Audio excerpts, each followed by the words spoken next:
चलिए ठीक है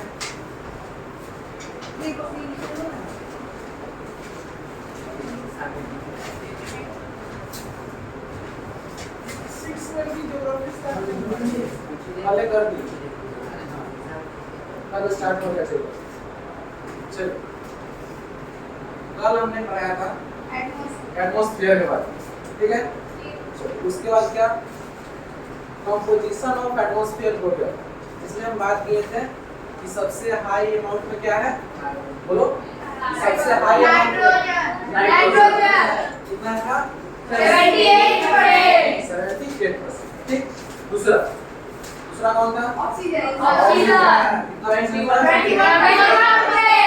21% ऑक्सीजन 78% नाइट्रोजन उसके बाद उसका मैंने बताया था 1% अदर गैसेस में क्या आते हैं 0.9% आर्गन फिर 0.1% को अगर हम सब कैटेगरी करेंगे उसमें आएंगे 0.03% से कार्बन डाइऑक्साइड उसके बाद 0.07% में क्या आते हैं हाइड्रोजन हीलियम ब्रोम कार्बन नहीं नियॉन ठीक है नियॉन देखिए क्या है ना 0.03% कार्बन और 21% ऑक्सीजन में बार-बार लड़ाई होते रहती है ठीक है तो क्या है ना अधिक ह्यूमन एक्टिविटी से बहुत सारे पोल्यूटेड चीजों से पोल्यूशन से क्या होता है ना कि कार्बन डाइऑक्साइड की संख्या बढ़ जाती है तो कार्बन डाइऑक्साइड जो है ना पूरा का पूरा यूनिवर्सली वर्क किसके लिए करता है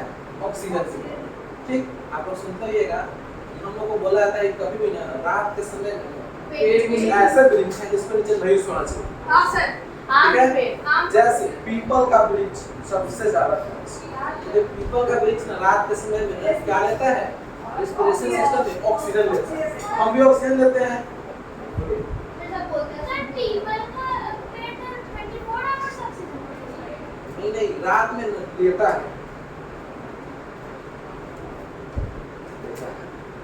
रात में खुद ऑक्सीजन लेता है ठीक है और दिन में कहने का मतलब है कि कुछ ऐसे वृक्ष हैं जो रात में ना खुद ऑक्सीजन लेते हैं तो बोला जाता है वहां पर क्या है ना कि नहीं सोना ठीक है क्योंकि अगर खुद ऑक्सीजन लेता आपको कितना मात्रा मिलेगा हो सकता है कि आपको नहीं मिले घुटन महसूस हो क्या क्यों मरेगा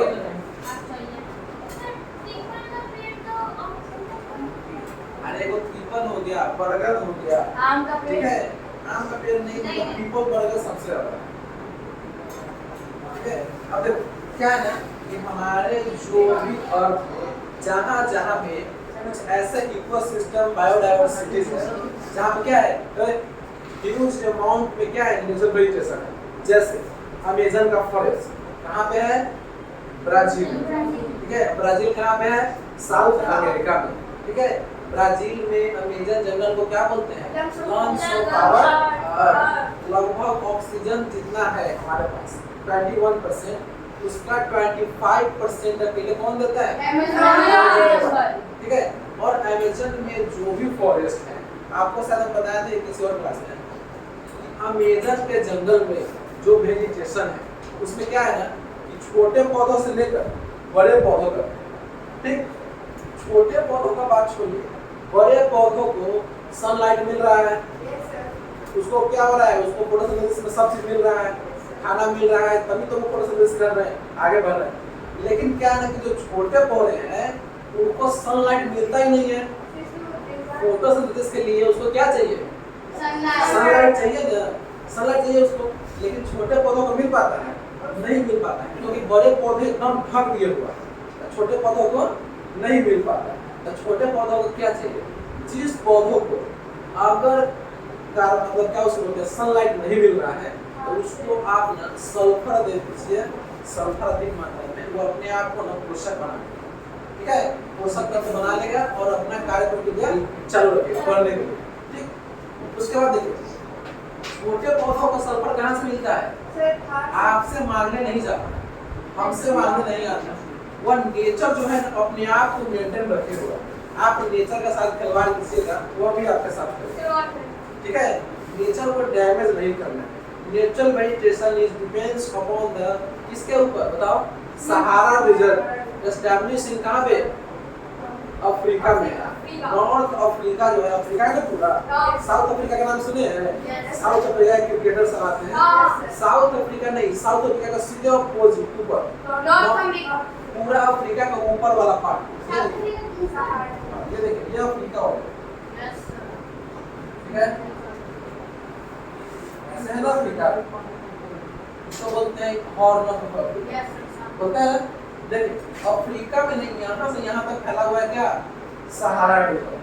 कितना बड़ा है सहारा डिजर्ट, ठीक है? कितना जो फैला हुआ है? 9.2 मिलियन, कितना सब्सक्राइबर आता था?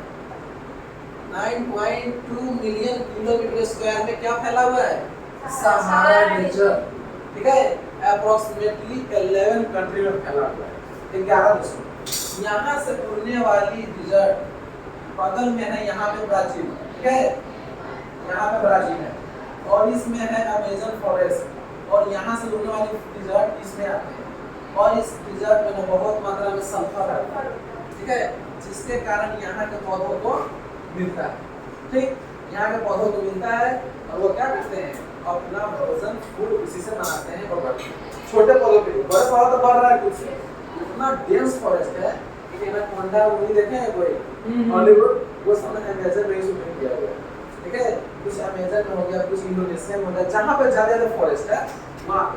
अब देखिए इक्वेटर रीजन पे ना डेली वर्षा हो, आज भी वर्षा होगा, कल सैटरडे फ्राइडे है, कल भी वर्षा होगा, सैटरडे को होगा, संडे मंडे ट्यूसडे, 24 डेज मतलब 7 डेज वर्षा होती है, ठीक है?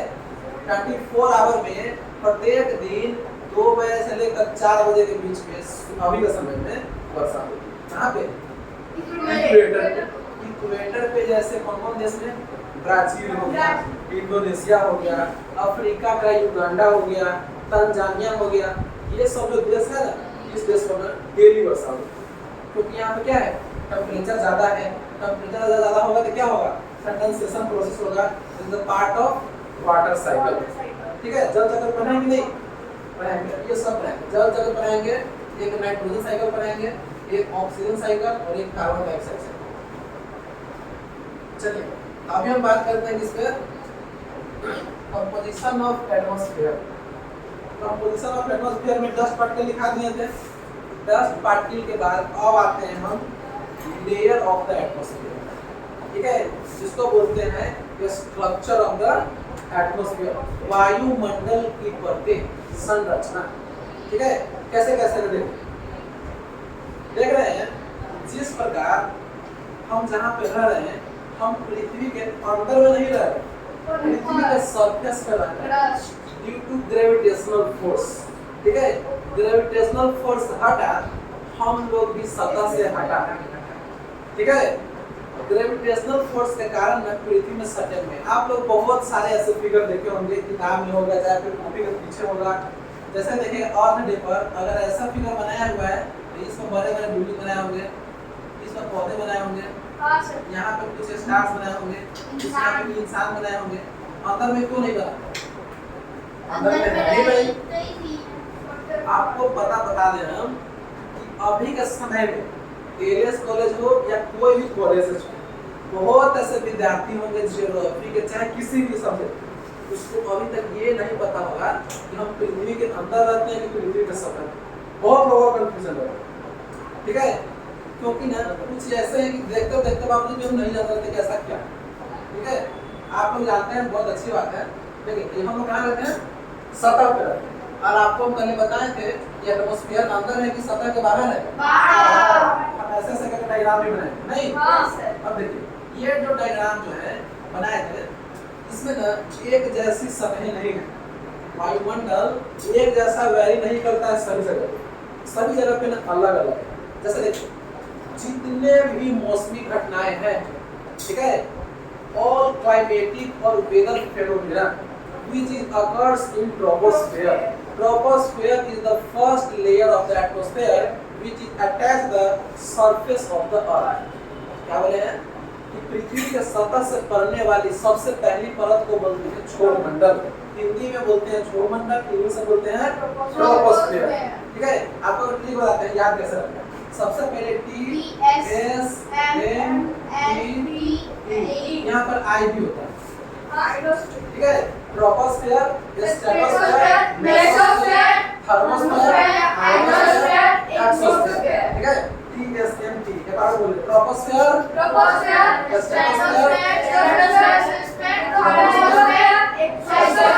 ठीक है, सबका हाइट अलग अलग है और सबका काम भी अलग है। ठीक, देखिएगा इस वाला जो है ना सबसे ज्यादा इम्पोर्टेंस हम लोग के लिए यही है। ऐसे इम्पोर्टेंस तो सभी है। मेसोस्फियर में अगर ओजोन नहीं रहता तब फिर भी मर जाते हैं। ठीक है, अगर आइनोस्फियर में मेसोस्फियर में ऊपर में अगर बात करें आइनोस्फियर में अगर उसमें उल्का पिंड नहीं टकरा के घर्षण होकर जलता फिर भी मर जाते हैं। अगर एक्सोस्फियर के ऊपर में स्पेस स्टेशन नहीं रहता, कुछ चीज हमको नहीं मिल पाता फिर भी खत्म है। करने का मतलब है कि हम सब चीज पे सस्टेन कर रहे हैं। ये तो ठीक है, टेक्नोलॉजी का आधार पे अभी चला, ठीक है। ऐसे इसके अलावा हम बता सकते हैं कि अभी जो डिमांड चल रहा है, क्या बताइए, अभी जो 5G चल रहा है, एक बैग बंद करके पूंजी कर देंगे तो अच्छा लगेगा? नहीं अच्छा लगेगा, क्योंकि आप उस वातावरण में ढल चुके हैं। आज से 4 साल 5 साल पहले नेट का स्पीड था 500 kb, 400 kb, 300 kb पर सेकंड। अभी तो बहुत जगह पर सेकंड में जीबी मिलता है, मिलता है कि नहीं? आप लोग कहीं अभी कितना पर सेकंड डाटा यूज करते हो? घर में अगर वाईफाई होगा तो 30-40 एमबी जाता होगा, 50 एमबी। अगर आपको मिल रहा है अभी 3G नेटवर्क, आप लोग कैसा महसूस कीजिएगा? कंफर्ट नहीं कीजिएगा। अभी के समय तो ऐसा है कि 2 दिन अगर नेट खत्म हो जाए तो आदमी को लगता है कि कहाँ है, कुछ लगता है कि दुनिया से हट तो नहीं गया, पता है ना? सभी लोग सोशल मीडिया से अटैच हैं। ठीक, तो क्या होता है ना, अगर क्या होता है ना कि जिस एटमॉस्फेयर में हम लोग रह रहे हैं उसमें बहुत सारे लेयर हैं। सबसे पहले क्या है? ट्रोपोस्फेयर। ट्रोपोस्फेयर का जो अगर बात कीजिएगा ना हाइट का, अलग अलग जगह पे वेरी करता है। कहने का मतलब ये कैसे, गर्मी का समय में ज्यादा हो जाता है और ठंडी के समय में कम होता है। साथ ही साथ पोल पे कुछ और है, इक्वेटर पे कुछ और है। अच्छा बताइए, ट्रोपोस्फेयर का हाइट पोल पे क्यों और इक्वेटर पे ज्यादा क्यों होता है? कोई बता सकते हैं? अर्थ भी इक्वल नहीं है। अर्थ जो है उसका सारा रेडियस इक्वल नहीं है, कहीं ऊपर है कहीं नीचे। नहीं वो ठीक है, हम वो नहीं पूछे। हम कहे हैं कि ट्रोपोस्फेयर की जो मोटाई है, ट्रोपोस्फेयर जो कि एटमॉस्फेयर का एक पार्ट है, अगर ट्रोपोस्फेयर का हाइट पोल पे कम है और इक्वेटर पे ज्यादा क्यों है? देखिए अच्छा बात, जहाँ पे हीट होगा वहाँ पे प्रेशर लो होगा कि हाई होगा? हाई। हीट लगेगा तो प्रेशर हाई कि लो? हाई। लो प्रेशर था ना। अब देखिए हवाएं हाई प्रेशर से लो प्रेशर चलती है कि लो प्रेशर से हाई प्रेशर चलती है? हाई टू लो चलती है। हाई प्रेशर से लो प्रेशर में चलेगा। जहाँ पे हवा का कमी होगा वहाँ पे क्या हो गया? लो प्रेशर हो गया। तो हाई प्रेशर से लो प्रेशर आते हैं, ठीक है। आप लोग देखो या कहीं कहीं समुद्र का जो बीच होता है, जैसे जुहू बीच हो गया, मरीन ड्राइव हो गया तमिलनाडु का, इस समय देखते हैं दिन के समय में समुद्र से खूब हवाएं आएगी तेजी से, ठीक है, खूब तेजी से हवाएं आती हैं।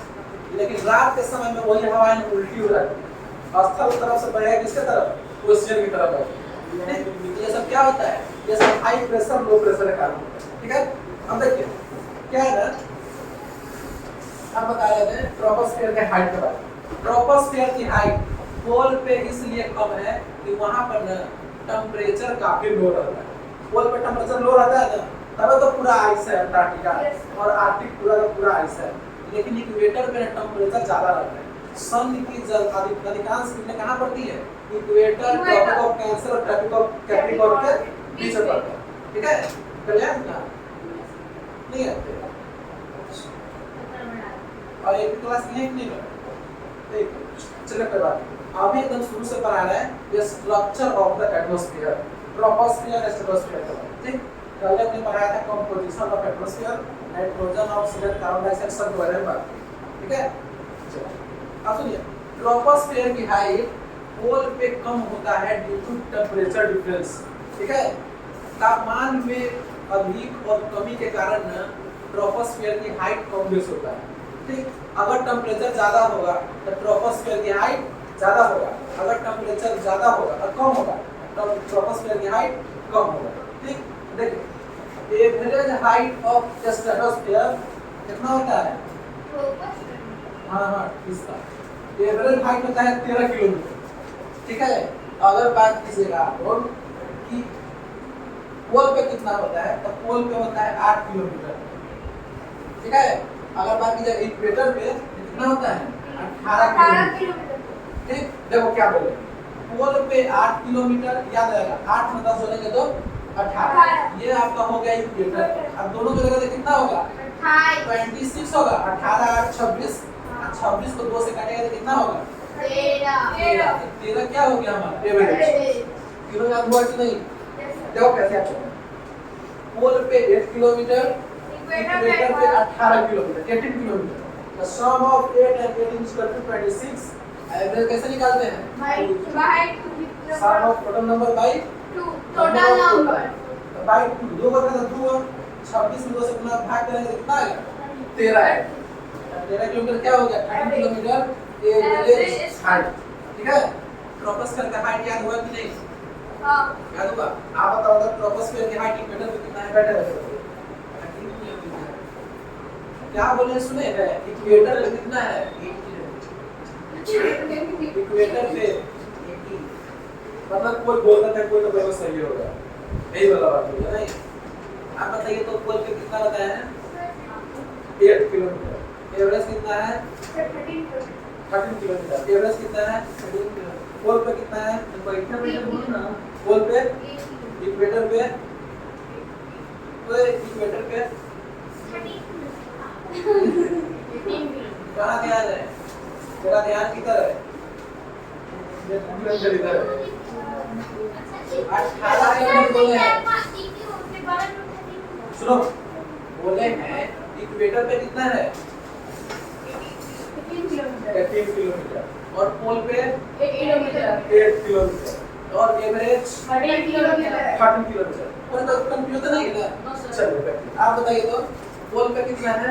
8 किलोमीटर, इक्वेटर पे 18 किलोमीटर और एवरेज 13 किलोमीटर। समझ में आया? सबसे नीचे कौन सा स्फीयर है? ट्रोपोस्फीयर। उसके ऊपर, उसके बाद उसके ऊपर, उसके ऊपर, उसके ऊपर कुछ भी नहीं, क्योंकि एक्सोस्फीयर का ना मतलब लास्ट वाला डिस्टेंस डिफाइन नहीं किया गया, इनडिफिनिट है। बैठ ठीक, अब देखिए हम पर आते कहां से हैं? स्ट्रेटोस्फीयर से चालू होता है। ट्रोपोस्फीयर। ट्रोपोस्फीयर के बारे में कुछ बात और बता लेते हैं। ट्रोपोस्फीयर में ना एक घटना और होती है, वह क्या है ना कि जैसे जैसे आप 165 मीटर ऊपर बढ़िएगा, ठीक है, क्या होता है ना, टेम्परेचर बढ़ता है। 1 degree centigrade temperature decreases when you go from bottom to top 165 metre. क्या बोले हैं? जैसे जैसे आप नीचे से ऊपर की तरफ बढ़िएगा, ट्रोपोस्फीयर में सब स्फीयर में बात अलग अलग है, सिर्फ ट्रोपोस्फीयर का होता है। ट्रोपोस्फीयर में एक घटना होती है कि जैसे जैसे आप ऊपर बढ़िएगा आपका टेम्परेचर घटता जाएगा। कितना घटेगा? 1 डिग्री सेंटीग्रेड और 165 मीटर।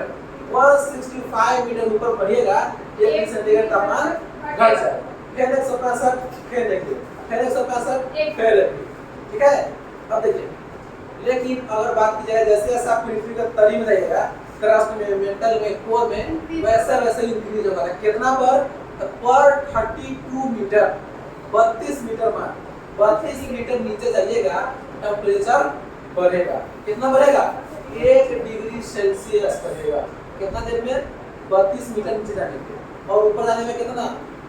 165 मीटर। ठीक है, हेलो क्या इसको मिटाते हैं, कैसे लिखा नहीं है।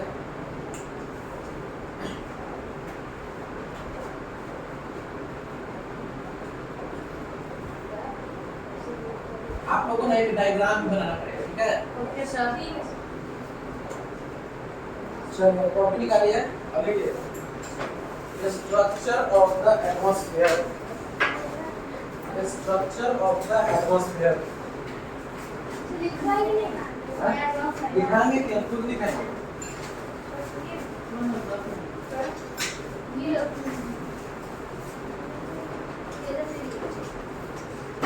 बोलो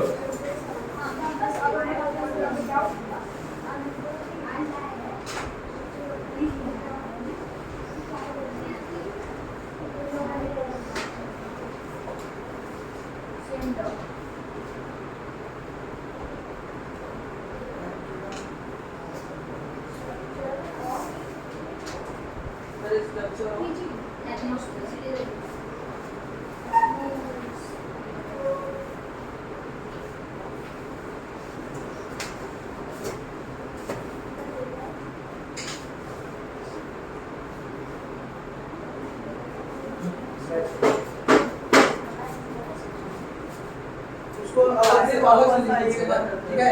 कुछ अगर नया चीज मिलेगा उसको ऐड कीजिएगा, ठीक है। चल बैठ। हाँ डिवाइस होता है, ठीक है बैठ। चलिए इसको दिखाते हैं, ठीक। तो लिखिएगा ये structure of the atmosphere.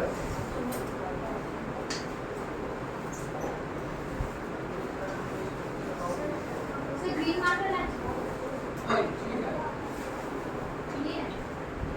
Structure of the atmosphere.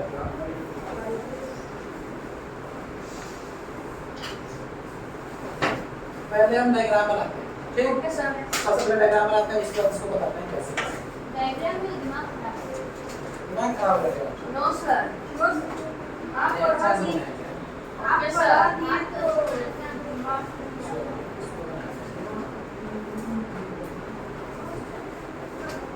ये आपका हो गया, कौन सी बताइए। ट्रोपोस्फेयर अर्थ। ए नीचे वाला पार्ट। ये आपका हो गया सरफेस, ठीक है, अर्थ का। समझ में आया? ओके क्या? हाँ ऐसे ऊपर की तरफ बढ़ते चलेंगे, ऐसे ही ना हाइट बढ़ते। पहले सबके बारे में पता जान लीजिए, तब आते हैं मेन में ट्रोपोस्फियर में, उसके बाद स्ट्रेटोस्फियर में, तब मेसोस्फियर, तब थर्मोस्फियर, तब आइनोस्फियर, तब एक्सोस्फियर। चलो हाँ बताया था ना, हाँ यही होगा। चलिए देखो यार, बाद में बात कीजिएगा, और यहाँ देखो अब ये वाला बंद करो उसको, बंद करो। देखो ये हमारा हो गया सरफेस, ठीक। आपको बताया है कि एवरेज हाइट कितना है, 30 किलोमीटर।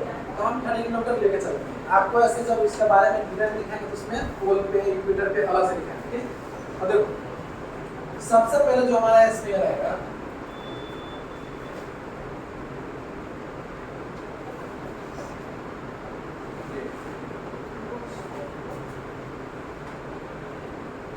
इसका नाम है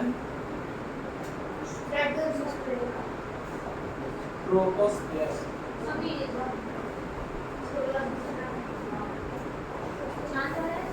चलिए मेरे साथ साथ बनाते रहिए, एक टाइम स्पेंड नहीं होगा, ठीक है, क्योंकि आगे लिखाना भी है।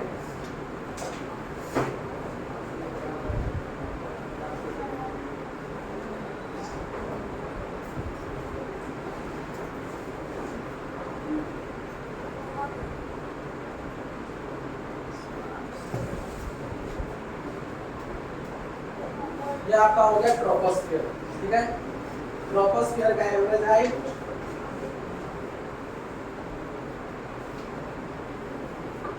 13 किलोमीटर। Yes sir. ये हमारा हो गया 0 किलोमीटर, यहीं से आगे ऊपर की तरफ बढ़ेंगे। दूसरा स्ट्रेटोस्फीयर,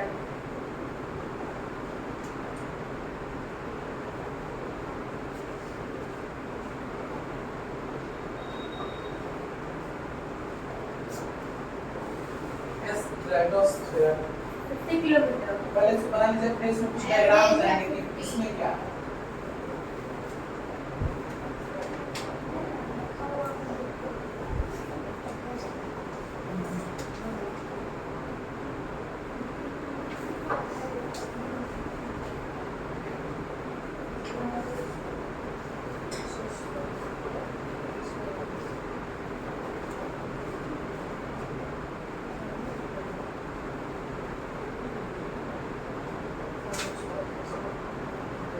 गया थर्मोस्फीयर, राइनोस्फीयर। आयनोस्फीयर।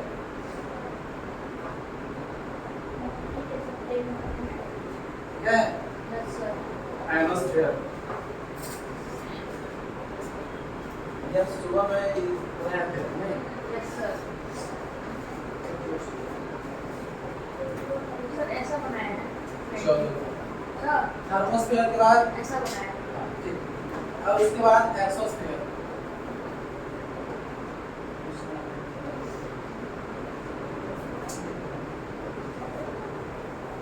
अगर आयनोस्फीयर नहीं रहता, थर्मोस्फीयर नहीं रहता, तो जितने भी रेडियो ब्रॉडकास्टिंग होते हैं वो नहीं होते। ठीक है? जो भी हम रेडियो एक्टिव जो वेव होते हैं, जो रेडियो वेव होते हैं, और वापस टकरा के नहीं आता। ठीक, किसके कारण आते हैं? थर्मोस्फीयर के कारण। ठीक है? और एक्सोस्फीयर में ना हमारा स्पेस स्टेशन। ठीक है? स्पेस स्टेशन कहाँ रहते हैं? एक्सोस्फीयर।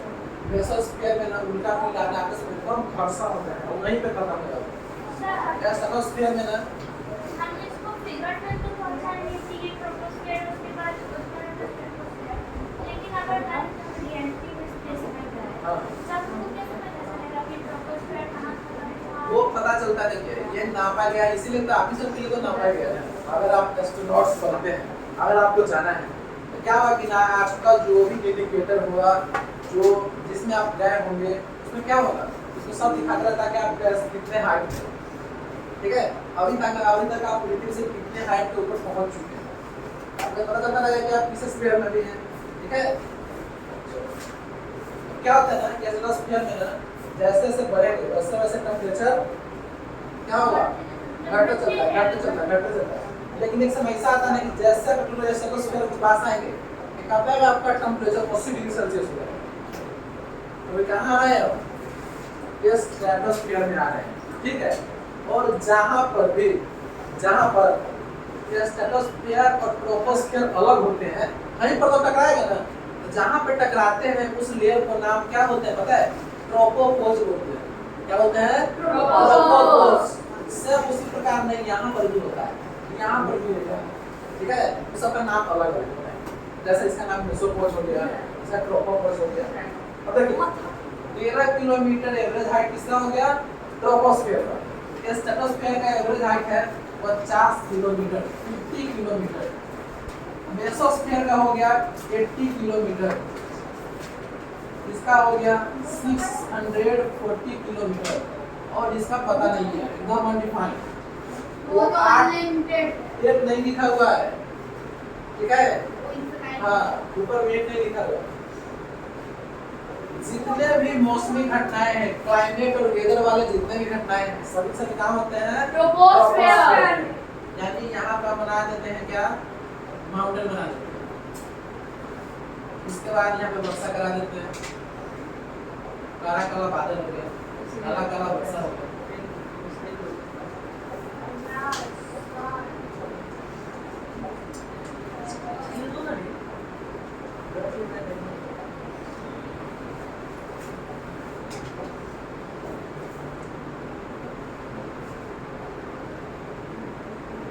ये क्या बना दिया? ये बादल है, साइक्लोन है। हाँ, साइक्लोन है। ठीक है? मतलब इस टाइप के जितने भी घटना होंगे कहाँ पे होते हैं? ट्रोपोस्फीयर। ट्रोपोस्फीयर। ठीक? ओके। वेजिटेशन,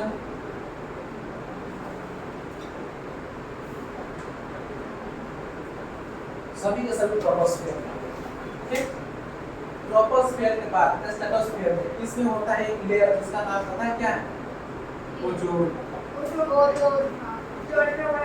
हाँ, ओजोन जिसको हम लोग डिप्लेट करने में लगे हुए हैं, अभी भी डिप्लेट कर रहे हैं। हाँ, कर रहे हैं, बंद कर देगा।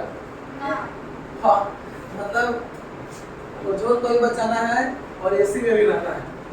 गजब का कॉम्बिनेशन है। क्या मतलब अभी एसी चल रहा है, ज्योग्राफी के क्लास में एसी बंद कर रहा है। क्या? एसी को फेंक देते हैं। नहीं, अब चल गया चलने दो। या नहीं तो फेंके नहीं। इससे पता है क्या शिक्षा मिला?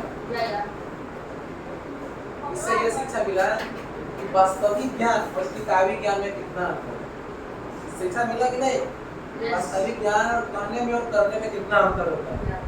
वहाँ तक कुछ भी देता है, कुछ तो लिखा अपन है। तो पंखा भी नहीं चलाना चाहिए। हैं? पंखा भी नहीं चलाना चाहिए। पंखा से काम खुदा है। पंखा ठीक है। इलेक्ट्रिसिटी पंखा तो तो वही देता हवा है। हमको दे रहा है, लेकिन वो क्या कर रहा है? गरम को ठंडा बना कर दे रहा है। इलेक्ट्रिसिटी पानी से जनरेट होता है, विंड से। हाँ, देखिए भारत में है ना, कितना भी पानी से जनरेट कर ले, थर्मल पावर प्लांट आज भी सुप्रीम है। क्या बोले समझे? आज भी अगर कोयला नहीं रहेगा तो उतना थर्मल पावर प्लांट जितना दे रहा है उतना विंड एनर्जी नहीं बन रहा है इंडिया में, अभी डेवलप ही नहीं है। हाइड्रो इलेक्ट्रिसिटी उतना जनरेट नहीं होता है जितना चाहिए उतना। जैसे देख लीजिए सरदार सरोवर डैम, सरदार सरोवर डैम कहाँ है पता है? गुजरात वाले क्षेत्र में। किस लिए बनाया गया है? नर्मदा नदी में। 1350 मेगावाट इलेक्ट्रिसिटी देता है, बस कुछ नहीं है। वैसे बहुत सारा उदाहरण है। ब्रह्मपुत्र नदी के एक सहायक नदी है सुबनसिरी नदी, अरुणाचल प्रदेश में 2000 megawatt electricity. Bhakra Nangal dam Sutlej नदी में बनाया गया है, देखिए सतलुज नदी में बनाया गया है, वो कितना देता है? तो वो देता है 1250 मेगावाट इलेक्ट्रिसिटी। आज भी इंडिया में थर्मल पावर प्लांट नहीं रहेगा तो बहुत जगह बिजली ठप हो जाएगा। तो यहाँ पे तो मुजफ्फरपुर में ठप हो जाएगा। हैं? मुजफ्फरपुर में ठप हो जाएगा। मुजफ्फरपुर में भी जो इलेक्ट्रिसिटी आती है, क्या यहाँ पे पावर प्लांट आती है? हाइड्रो इलेक्ट्रिसिटी है। पावर प्लांट है, ये कति नाम है? मॉडल से आता है काटी वाला वजह से। तो वहाँ पर क्या है? अब देखिए ओजोन के बारे में, ओजोन का हाइट कितना आ गया? 50 किलोमीटर, ठीक है? क्योंकि यह स्ट्रेटोस्फीयर होता है। ये स्ट्रेटोस्फीयर का एक खास बात यह है ना कि इसमें ना एकदम शांत रहता है, इसीलिए प्लेन इसीलिए उड़ता है। हाँ। ठीक है? प्लेन का डायग्राम बना लीजिए। प्लेन में